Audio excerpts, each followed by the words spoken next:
Bienvenidos a Caminos Oscuros. Antes de comenzar, suscríbete al canal y cuéntame desde dónde nos estás viendo esta noche. Apaga las luces si quieres, o no. Depende de qué tanto te molesta no poder dormir después. Si llegas hasta el final, vas a entender verdades que solo los que han cruzado conocen. Pero estos 4 relatos apenas tocan la superficie. Lo más oscuro está en Relatos de Caminos Oscuros. 33 testimonios completos que nunca compartiré públicamente. Historias tan perturbadoras que solo pueden existir escritas. El enlace está en la descripción. Empezamos. Primer relato. La figura sin cara. Me llamo Aurelio Mendoza, tengo 38 años y soy de un pueblo en Zacatecas donde el viento siempre huele a tierra seca. Crucé la frontera hace 2 años. No lo hice por gusto ni por aventura. Lo hice porque mi hermano menor llevaba 1 año y medio trabajando en una bodega en Denver y me llamaba cada domingo para decirme lo mismo. Hay trabajo, hay trabajo, hay trabajo. Y yo tenía deudas. Las tenía con el banco, con el dueño del terreno donde vivíamos y con una señora del pueblo que prestaba dinero a intereses que te comían vivo si te tardabas. Así que vendí lo que pude. Mi troca, unas herramientas, un reloj de mi padre que valía más por lo que significaba que por lo que pesaba. Junté lo del coyote y lo del camión y me fui. No voy a contarte el viaje hasta Altar, porque eso ya lo conoces si has escuchado estas historias. El encierro en el clavo, el olor a sudor y a miedo, las caras de gente que no se conoce pero que ya comparte algo sin haberse dicho nada. El silencio que se vuelve el idioma de todos. Eso lo conoces. Lo que no conoces es lo que pasó la segunda noche. Éramos 14 personas, 9 hombres y 5 mujeres.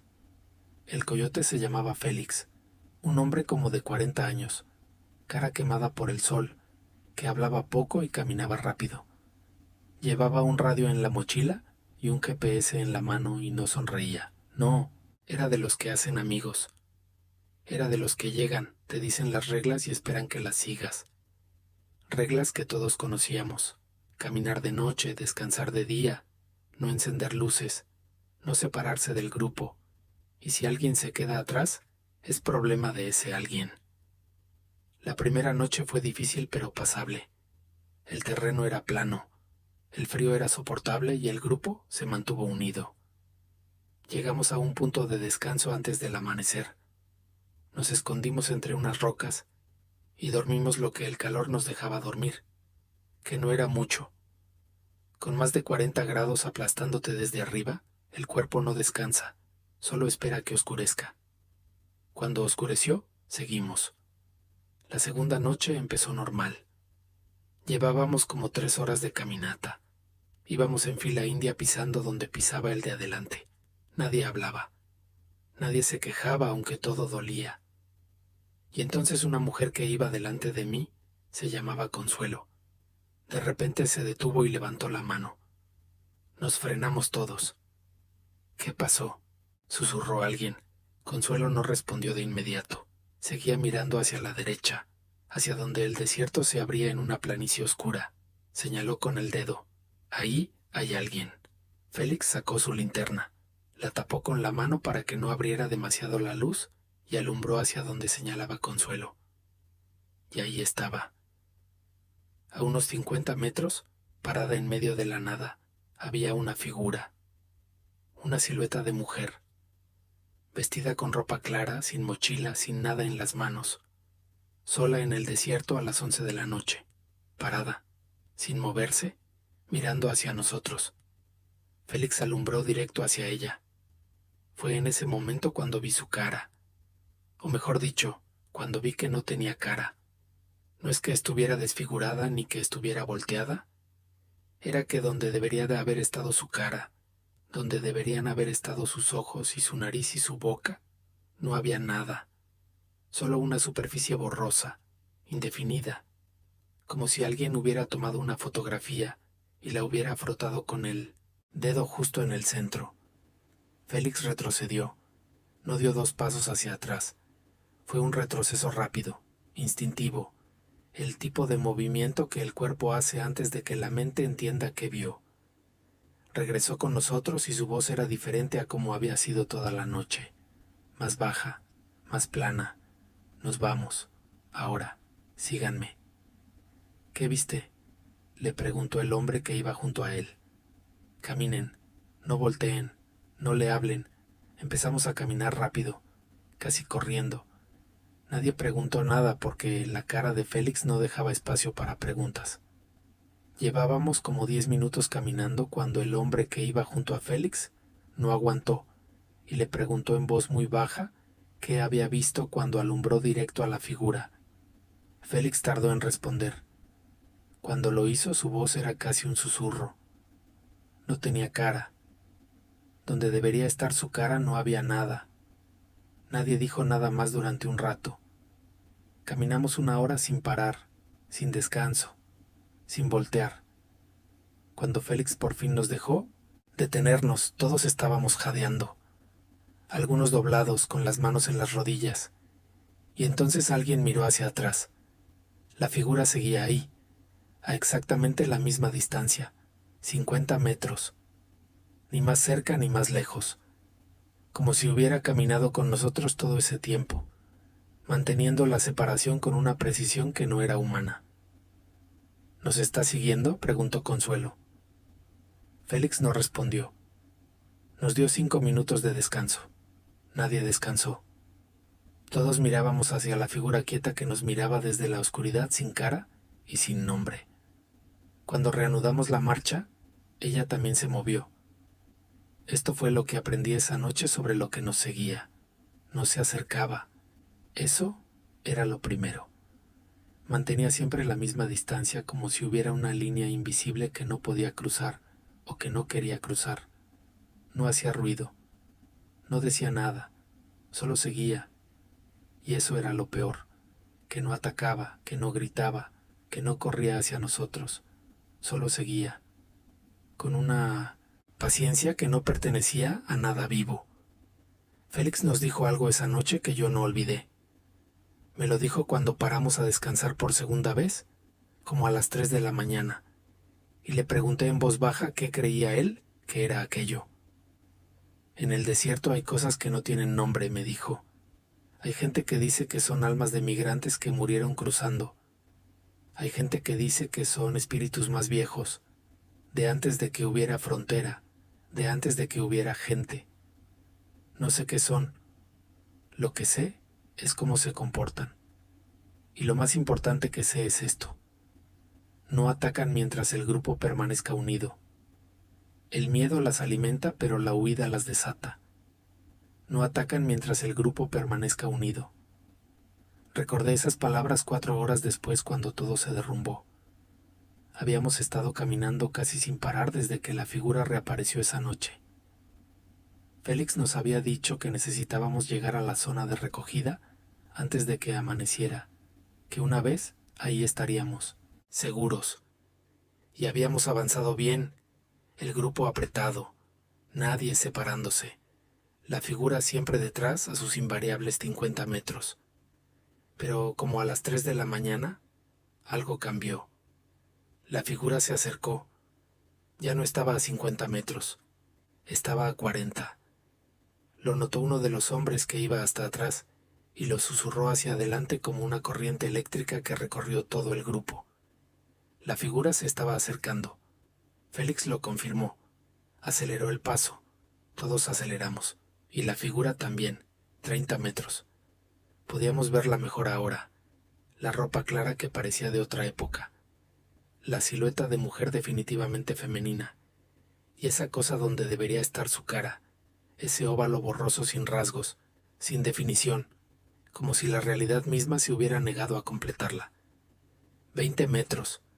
Consuelo empezó a llorar. No un llanto ruidoso, un llanto ahogado, de terror contenido.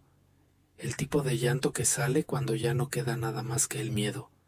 Y entonces, 2 personas, del grupo rompieron la formación. Un hombre que se llamaba Rodrigo y una chica joven que había estado callada toda la noche, salieron corriendo hacia la derecha, alejándose del grupo, alejándose del camino marcado por Félix. Félix les gritó que regresaran. No bajó tanto la voz esta vez. El terror había ganado sobre la precaución. Regresad, no os separéis, regresad. No regresaron. La figura se detuvo. Fue un momento de un segundo, tal vez dos, en que todo quedó suspendido. La figura parada a 20 metros. Los dos corriendo hacia la derecha. El resto del grupo congelado. Y luego la figura tomó su decisión. Se movió hacia los dos que corrían. No fue un movimiento humano. No corrió como corre una persona, con esfuerzo y ruido y ritmo. Se desplazó. Esa es la única palabra que tengo. Se desplazó en la oscuridad a una velocidad que no correspondía a ninguna criatura que yo haya visto antes. Y en segundos los alcanzó. Los vimos caer, los escuchamos gritar. No voy a describir esos gritos porque no quiero llevar ese sonido a ningún otro sitio más que a donde ya vive, que es dentro de mí, en un rincón oscuro al que trato de no asomar. Los gritos duraron menos de un minuto, luego silencio, y la figura se puso de pie, se giró hacia nosotros y comenzó a caminar de regreso. Félix gritó una sola palabra: corran, y corrimos. Corrí sin dirección, sin saber hacia dónde iba, solo hacia adelante, alejándome, tropezando con las piedras, cayendo, levantándome, cayendo de nuevo. Escuchaba a otros corriendo cerca de mí. Escuchaba gritos y el sonido de pies sobre la tierra, y luego cada vez menos sonidos, hasta que solo escuché el mío, mi respiración, mis pasos, y el latido de mi propio corazón golpeando contra mis costillas como si quisiera salir. Me tiré detrás de unos arbustos y me quedé quieto. Pasé el resto de la noche ahí. No dormí. No pude. Me quedé escuchando el silencio del desierto y mirando la oscuridad esperando ver aquella silueta acercarse. No la vi. Cuando empezó a amanecer y la luz gris del alba le fue dando forma a las rocas y a los cactus, me levanté despacio y miré alrededor. Encontré a 6 personas del grupo, entre ellas a Félix, como a media hora de caminata hacia el norte. En total éramos 9, de 14 que habíamos salido. Los otros 5 se habían dispersado o habían sido alcanzados. Nunca supe cuál. Félix estaba diferente. No era solo el cansancio, era que tenía algo en los ojos que no había estado ahí antes. Algo apagado. Llegamos a la zona de recogida al atardecer. Subimos a una camioneta que nos llevó hasta un pueblo en Arizona. Desde ahí, cada quien siguió su camino. Yo llegué a Denver 2 días después. Mi hermano me recibió, me abrazó. No le conté nada. Llevo 2 años aquí. Trabajo en un almacén. Me voy a quedar, aunque me sienta como un extraño todavía. Pero hay una cosa que no se me quita. Cuando el silencio de la noche se pone demasiado pesado, cuando el departamento está callado y la calle afuera también está callada, me asomo a la ventana. No sé exactamente qué busco. Sé lo que no quiero ver. Una figura parada en la calle de abajo, sin cara, manteniendo la distancia, esperando. Hasta ahora no la he visto, pero la espera de no verla es su propio tipo de terror. Félix me llamó por teléfono 3 meses después de que cruzamos. No sé cómo consiguió mi número. Solo me dijo una cosa antes de colgar. Lo que nos siguió esa noche no era un espíritu de migrante. Los espíritus de migrantes son tristes pero no son peligrosos. Lo que nos siguió era otra cosa. Algo que lleva en ese desierto más tiempo del que lleva habiendo gente que lo cruce. Y se alimenta de exactamente lo que ese desierto produce en cantidades infinitas. Miedo. Nos cobra el pasaje en miedo. Y los que corren, los que se separan, los que le muestran el terror completo, esos son los que pagan el precio más alto. Hay una cosa que me quedó de esa noche que no le he contado a nadie. Ni a mi hermano en Denver, ni a los compañeros del almacén donde trabajo, ni a la mujer que conocí aquí y que a veces me pregunta por qué me despierto de golpe a las 3 de la mañana y me quedo sentado en la cama mirando la ventana oscura. Lo que me quedó es esto. Cuando la figura empezó a acercarse, cuando pasó de 50 metros a 40 a 30, yo la estudié. El terror no me dejaba pensar con claridad, pero sí me dejaba observar, como si una parte de mí entendiera que lo que estaba viendo era importante, que tenía que grabarlo bien, porque después iba a necesitarlo. Y lo que observé fue lo siguiente. La figura no miraba al grupo completo. La figura me miraba a mí. No sé cómo lo supe. No tenía cara, no tenía ojos, no tenía ningún rasgo visible que indicara hacia dónde dirigía su atención. Pero hay una diferencia entre ser observado y no ser observado, que el cuerpo registra independientemente de los ojos, una presión leve en el pecho o en el centro de la frente, una sensación de ser el destino de algo. Y esa noche en el desierto, esa sensación era tan clara y tan física como el dolor de mis pies o el peso del galón de agua en mi espalda. Me miraba a mí. ¿Por qué no me siguió cuando corrí? No lo sé. Me separé del grupo igual que Rodrigo y la chica joven. Corrí igual que ellos. Y sin embargo la figura fue hacia ellos y no hacia mí. A veces creo que fue casualidad, que simplemente estaban más cerca o en una dirección más favorable. A veces creo que hubo algo en la forma en que corrieron, alguna energía en su terror que fue diferente al mío, que la llamó de una manera en que yo no la llamé. Y a veces creo que me eligió desde el principio, que me tuvo en la mira desde el momento en que nos vio, y que cuando todo se derrumbó y el grupo se dispersó y yo corrí, decidió no ir por mí, decidió guardarme, para después, para cuando el tiempo fuera el correcto. Eso es lo que no le cuento a nadie, que a veces, en los momentos de silencio más profundo, siento que aquello que nos siguió esa noche no terminó su trabajo, que completó una parte y dejó otra pendiente, con la paciencia que caracteriza a las cosas que no tienen tiempo porque no viven dentro del tiempo de la manera en que nosotros vivimos.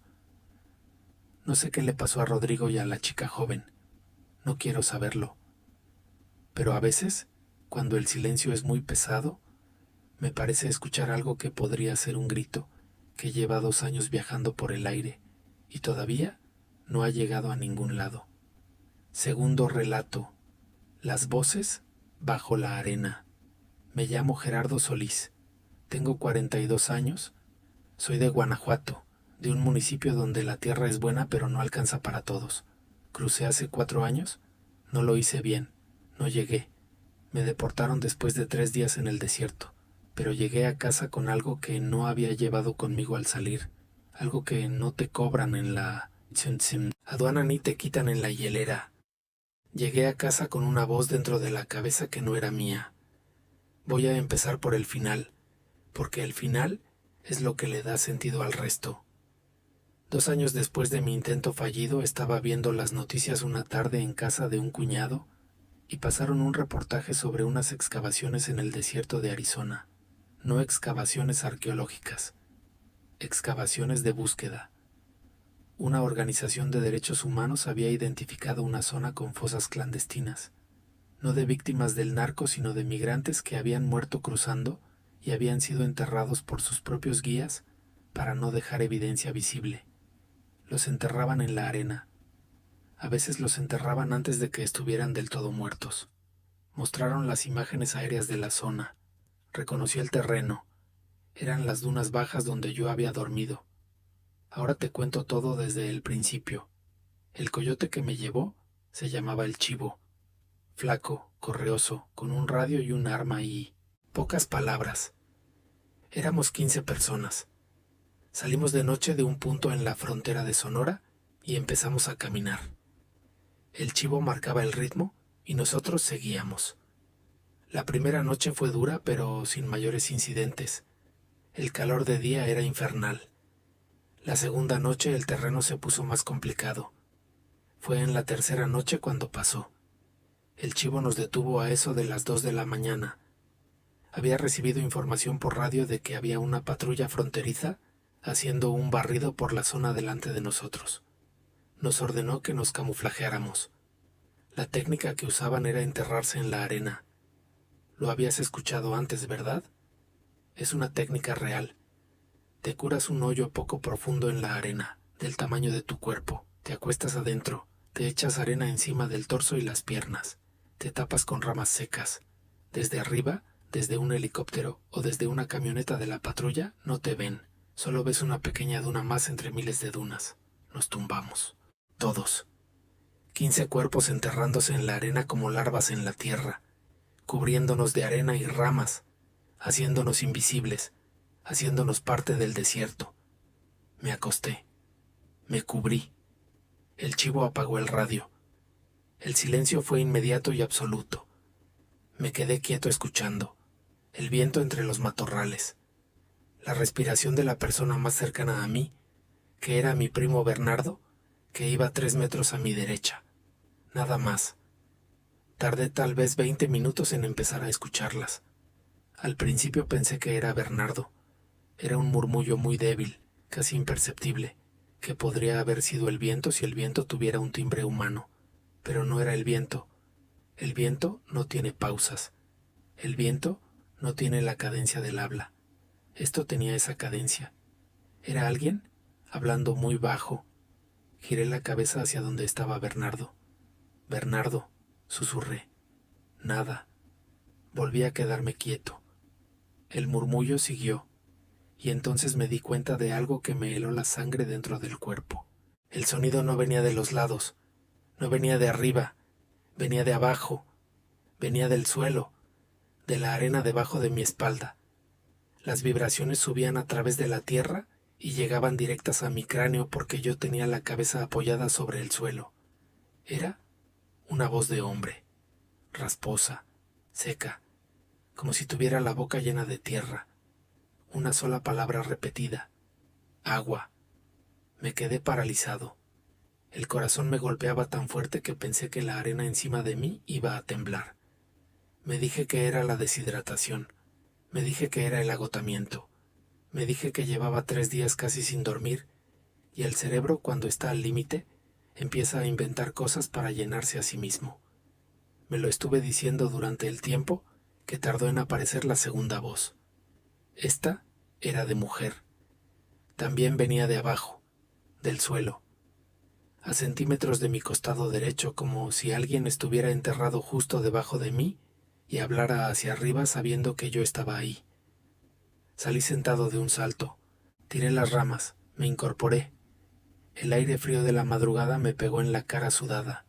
Miré alrededor, bultos de arena oscura, todos durmiendo o fingiendo dormir. El chivo bajo un mezquite, de espaldas. Me arrastré hacia Bernardo. Lo sacudí. Bernardo, ¿las escuchas? Mi primo se despertó escupiendo arena. ¿Qué? ¿La migra? No, las voces. Debajo de nosotros. Se escuchan voces. Bernardo me miró. Me miró con la cara de alguien que no sabe si el de enfrente está loco o si acaba de decirle algo que no quiere que sea verdad. Se pegó al suelo. Escuchó 5 segundos. No se escucha nada, Gerardo. Es el aire. O estás deshidratado. Tómate un trago y duérmete. Me regresé a mi hoyo. No me volví a acostar. Me quedé sentado abrazando las rodillas, con las orejas al frente, escuchando el silencio del desierto que de repente ya no era silencio. Las voces siguieron, no siempre claras, no siempre distinguibles, pero a ratos una frase llegaba limpia, sin distorsión, como si las palabras hubieran viajado por la tierra y emergido a la superficie sin perder nada en el camino. No me dejen. Me duele. Alguien que me ayude. Y luego, justo antes de que el cielo empezara a ponerse azul grisáceo, cuando los pájaros del desierto empezaban a anunciar el amanecer, la voz de hombre volvió. Pero esta vez no pidió agua. Esta vez pronunció un nombre. El mío. Gerardo. No te vayas. Me puse de pie de un salto. Me importó madre si nos veía la patrulla. El chivo se me echó encima y me empujó al suelo. Siéntate. ¿Quieres que nos agarren a todos? Le intenté decir lo que había escuchado. Me miró como si fuera un animal enfermo, y me dijo que me callara. Media hora después, nos ordenó avanzar. Nos agarraron 2 días después en la reserva. Deportación voluntaria. Y él era, Nogales, camión a Guanajuato. Llegué a mi pueblo derrotado y con una deuda que seguía igual de viva. Pero eso fue lo de menos. Lo que me traje del desierto fue peor que la deuda. Durante semanas después de regresar tuve pesadillas donde yo estaba de espaldas en la arena, y desde abajo, desde debajo de mí, cientos de manos empujaban hacia arriba contra la superficie como si quisieran romperla, como si yo fuera lo único que había entre ellos y el aire. 2 años después vi el reportaje. Las fosas estaban exactamente donde nosotros habíamos dormido, enterrados a no más de medio metro de profundidad, tapados con la misma arena que usamos para hacernos invisibles. Algunos llevaban meses ahí. Algunos, dijeron los investigadores, habían sido enterrados cuando todavía no estaban completamente muertos. Los que están entre la vida y la muerte, pero más cerca de la muerte que de la vida, todavía pueden producir sonido. Los pulmones todavía mueven aire, la garganta todavía vibra, la boca todavía forma palabras. Yo dormí sobre ellos. Yo puse mi oído en la tierra que los cubría y ellos me hablaron. Me pidieron agua, me dijeron que no me fuera. Ellos sabía mi nombre, lo cual es imposible, lo cual no tiene ninguna explicación que mi mente haya sido capaz de construir en los 4 años que llevo intentándolo. Pero es lo que pasó. Uno de ellos sabía mi nombre. A veces me pregunto si sus voces siguen ahí, viajando por la tierra, emergiendo a través de la arena en la madrugada cuando el silencio es absoluto y alguien pone el oído en el suelo equivocado. Me pregunto si todos los migrantes que cruzaron por esa zona después de mí escucharon algo sin entender qué era. Me pregunto cuántos lo atribuyeron al viento, al cansancio, a la deshidratación, y cuántos llevaron esas voces a casa igual que yo. Hay una investigadora que trabajaba con la organización que encontró las fosas a quien contacté 6 meses después de ver el reportaje. Le mandé un mensaje por internet explicando que yo había estado en esa zona esa misma noche, que yo había dormido sobre esas fosas. Me respondió. Una mujer muy amable que llevaba años trabajando con familias de migrantes desaparecidos. Me dijo que mi testimonio era importante, que si podía hacer una llamada para contarle los detalles. Hablé con ella 1 hora. Le conté todo, las voces, la voz de hombre, la voz de mujer, las frases que llegaban claras desde abajo del suelo, y al final le conté lo de mi nombre, lo de que una de las voces pronunció mi nombre. Se quedó callada un momento. Luego me dijo algo que llevo procesando desde entonces. Me dijo que no era la primera vez que escuchaba eso, que en años de trabajo con supervivientes de ese corredor en el desierto de Arizona, había recopilado varios testimonios de personas que habían dormido en esa zona u otras similares y que reportaban voces, que la explicación racional era la acústica del suelo seco y la resonancia de las dunas que en ciertas condiciones de temperatura podía amplificar y distorsionar sonidos enterrados. Que era posible que esos cuerpos en sus últimas horas hubieran producido sonidos que quedaron de alguna manera registrados en la tierra, que el suelo seco preservara las vibraciones igual que preservaba los huesos, que en cuanto a lo del nombre no tenía explicación racional, pero que lo había escuchado antes en otros testimonios, que otros sobrevivientes de esa zona habían reportado que la voz los había llamado por su nombre, nombres que nadie en ese desierto debería conocer. No sé si eso me consoló o me aterrorizó más. El desierto tiene memoria, la arena guarda todo, y a veces, cuando el peso de lo que guarda se vuelve demasiado, lo devuelve hacia arriba, hacia los vivos, en forma de un murmullo que sale de la tierra en la madrugada. No te quedes dormido sobre el desierto, porque el desierto no duerme, y los que están debajo tampoco. Tercer relato. El hombre que conocía mi nombre. Me llamo Santiago Vega. Tengo 36 años. Soy de un ejido en Michoacán, de esos lugares donde la mitad de los hombres ya se fueron para el norte y la otra mitad está juntando para irse. Crucé hace 3 años. Llegué. Estoy aquí, en Los Ángeles, trabajando en la construcción. Pero hay algo que me acompaña desde aquel cruce y que no se fue con el tiempo como yo esperaba que se fuera. Hay una imagen que tengo guardada en algún lugar de la memoria y que de vez en cuando sale sin avisar, en el momento más inesperado, cuando estoy comiendo o cuando estoy a punto de dormir, y me recuerda que en el desierto pasó algo que no debería haber pasado, que alguien supo quién era yo antes de que yo se lo dijera, que alguien supo quién era yo y no era humano. Voy a contártelo todo. El grupo era de 12 personas. El guía se llamaba el Chucky, un chavito de 22 años que se las sabía de todas. Con él venía un señor de 50 años al que le decían el abuelo, una chava de Veracruz que le decían la flaca, y los demás, todos con apodos porque el guía nos había dicho desde el principio que en el desierto nadie da su nombre real. A mí me puse el Gato porque de chico tuve los ojos claros. El Gato. Así me llamaban todos. Salimos de madrugada. Caminamos la primera noche sin problemas. La segunda noche el terreno se puso peor. Subidas y bajadas, piedra suelta, espinas, el peso de los galones de agua destrozándote los hombros. El cansancio que después de 2 días ya no es cansancio, ya es un dolor que se instala en los huesos y no se mueve. Era la tercera noche, la última, supuestamente. El Chucky nos había dicho que antes de amanecer llegaríamos al punto de recogida. Íbamos por una zona de llanura, más plana que las noches anteriores, con matorrales oscuros a los lados del camino. Yo iba a la mitad de la fila, delante de mí la flaca, detrás de mí el abuelo.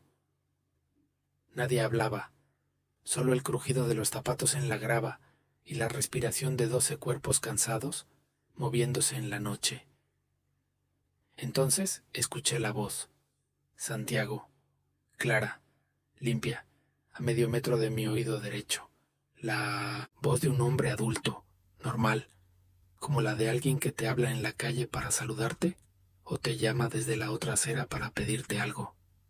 No un grito, no un susurro, una voz de conversación cotidiana, dicha a media voz, directamente a mi oído. Me detuve tan de golpe que el abuelo casi chocó conmigo. Volteé hacia la derecha, el desierto vacío, matorrales oscuros, nada. ¿Qué traes, gato?, susurró el abuelo. ¿Me hablaste?, le pregunté con la voz que casi no salía. ¿Qué? No, gato, camina que nos dejan. Pero nadie en ese grupo sabía mi nombre. Nadie. Yo era el gato para todos. Ni siquiera al Chucky le había dado mi credencial porque la traía escondida en la suela del zapato por seguridad. Mi nombre completo no existía en ese desierto, y sin embargo alguien lo había pronunciado. Me dije que era el cansancio. Me dije que eran los nervios. Me dije que 3 días caminando sin dormir bien le hacen cosas raras al cerebro. Caminé 2 pasos para alcanzar al grupo y tomé un trago de agua tibia. Santiago Carlos, esta vez más fuerte, y con mi segundo nombre. Y venía de la derecha, de los matorrales, de una voz que no sonaba amenazante ni asustada, sino tranquila, familiar, como si me conociera de toda la vida. Me giré. Nada. Solo sombras y siluetas de cactus. La flaca se dio cuenta de que algo me pasaba. Se quedó a mi paso. ¿Estás bien?, me susurró. Oigo que me hablan, le dije. Alguien me está llamando. Ella no se rió. No me miró como si estuviera loco. Me miró muy seria, con los ojos que brillaban en la oscuridad, y me dijo algo que llevo 3 años recordando. No escuches. El desierto engaña. A veces se oyen los muertos. A veces los demonios que quieren que te pierdas. Tú mira a la espalda del de adelante y no voltees, y rézale a tu santo. Le hice caso. Me pegué a la flaca y empecé a rezar en mi mente, a rezar como no había rezado desde niño, las oraciones que mi abuela me enseñó, repitiéndolas una y otra vez tratando de tapar con palabras sagradas el sonido de aquella voz. Pero la voz siguió, intermitente. A veces pasaban 10 minutos en silencio y yo pensaba que se había ido. Y luego volvía. Santiago, por acá. Santiago Carlos, ven. Tengo agua, Santiago Carlos. Lo del agua me caló especial. La sed después de 3 días es una cosa que se instala en cada pensamiento, que colorea todo lo que ves. Y escuchar que alguien ofrecía agua desde los matorrales, desde la oscuridad, con mi nombre completo, producía en mí un impulso físico que tuve que combatir activamente. Era una trampa. Tenía que ser una trampa. ¿Qué clase de trampa? No sabía, pero era una trampa. Caminamos así como 2 horas más, hasta que el cielo empezó a aclararse. El guía nos llevó a descansar entre unas rocas grandes que daban buena sombra. Fue ahí donde los encontramos. Como a 50 metros de donde descansábamos, había una hondonada, una bajada de tierra donde se acumulaba el agua cuando llovía, pero que ahora estaba seca. Uno de los burreros fue a revisar la zona, como hacían siempre, buscando rastros de otros grupos o basura que delatara, y chifló hacia el guía. Todos nos acercamos.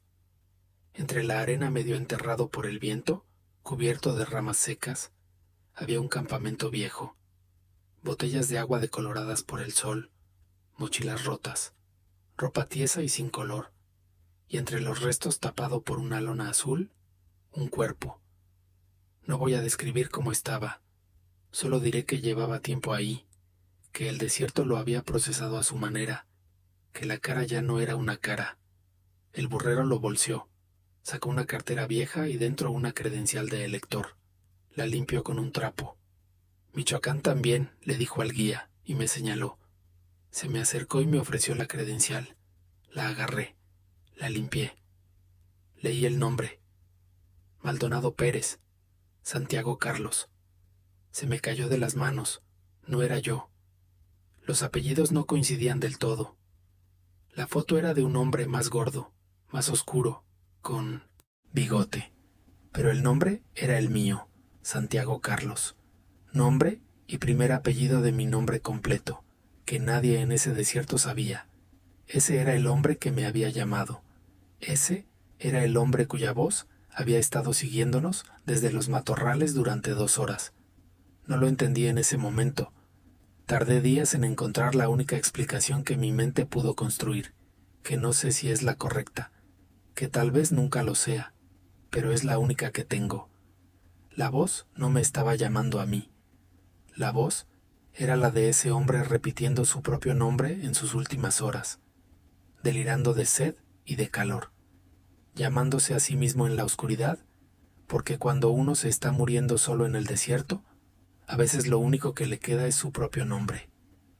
Y su voz se quedó ahí, atrapada en las piedras, rebotando en la tierra, esperando a que pasara alguien con el mismo nombre para que la escuchara. O tal vez la muerte andaba buscando a un Santiago Carlos Maldonado esa noche y se confundió. Se llevó al que ya estaba ahí y me dejó pasar a mí de milagro. El guía recogió la credencial del suelo y la aventó lejos entre los matorrales. Por eso les dije que no usen nombres, dijo. Los nombres pesan, jalan cosas. Aquí eres el gato y punto. Cruzamos 2 días después. Llegué a Los Ángeles, pagué mi deuda, conseguí trabajo. Llevo 3 años aquí. Pero hay una cosa que no hago, una cosa muy específica. Cuando conozco gente nueva, nunca les digo mi nombre completo. Les digo Santi o Carlos. Y si tengo que firmar papeles, lo hago rápido y escondo la hoja. Y cuando el viento sopla fuerte por la noche y el departamento cruje y hay un momento de silencio perfecto, apago el televisor y pongo música y subo el volumen. Porque siento que si el silencio es suficientemente profundo y el viento sopla de la dirección correcta, podría escuchar aquella voz otra vez, familiar, tranquila, diciéndome mi nombre completo en el tono de alguien que simplemente quiere que te acerques. Y siento que si eso pasara, si la escuchara otra vez, tendría que ir. Y si fuera, no volvería. Hay una cosa más que no he mencionado y que necesito mencionar porque es la que termina de cerrar la historia dentro de mi cabeza. Cuando encontramos la credencial del hombre muerto que llevaba mi nombre, el Chucky la tiró entre los matorrales lejos del cuerpo. Yo me quedé mirando hacia donde la había tirado. Me quedé mirando como si la credencial fuera a moverse por sí sola, como si el hombre al que había pertenecido fuera a venir a recogerla. Y entonces la voz volvió, una vez más, la última vez que la escuché, no desde los matorrales esta vez, no desde el costado del camino, desde abajo de mí, desde la tierra debajo de mis pies, igual que las voces que Gerardo escuchó 2 noches más al norte, igual que ese lenguaje que el desierto habla cuando lo que guarda es demasiado para seguir guardándolo. Sonó cansada, sonó como alguien que por fin encontró lo que buscaba y ya puede soltar el peso. Ya llegué, Santiago. Eso fue todo. Ya llegué. No sé qué quiso decir. Tal vez que había llegado a donde iba, a ese otro lado que no es Arizona ni Texas, ni ningún punto en el mapa.